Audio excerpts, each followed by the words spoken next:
Attention SS pensioners, SS ididagdag na, bukas na rin para sa mga pensyonadong ito.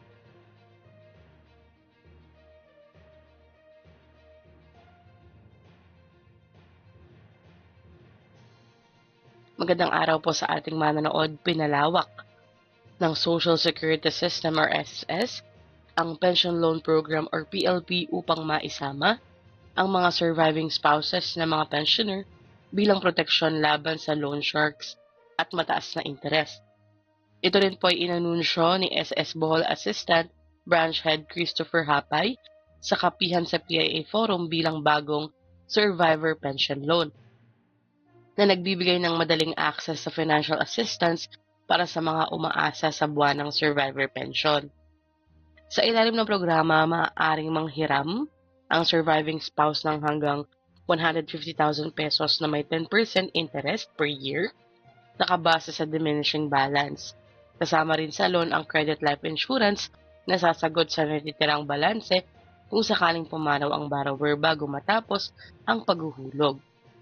Simula ito noong September 23 pa, opisyal itong ibinahagi ng serbisyo ng SSS. Para sa kwalifikasyon ng borrower, ang edad ay dapat nasa 18 to 85 years old sa pagtatapos ng long term. Active na tumatanggap ng monthly survivor pension, may SS number, mayroong my.ss account at updated contact information. May enrolled disbursement account or pension bank. Loan computation at terms, batay po sa 50% ng average monthly pension, imumultiply yan sa 3, 6, 9 o 12 months. Ngunit ang inyong mailoloan ay hindi hihigit sa 150,000 pesos.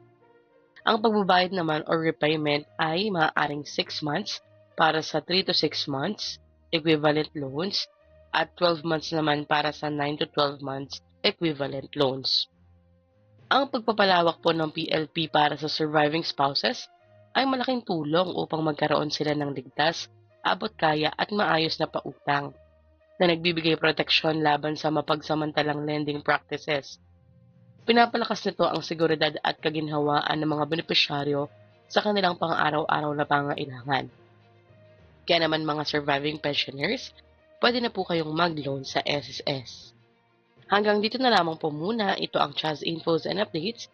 I-like, share, and subscribe para kayo ay updated. God bless you po and have a nice day.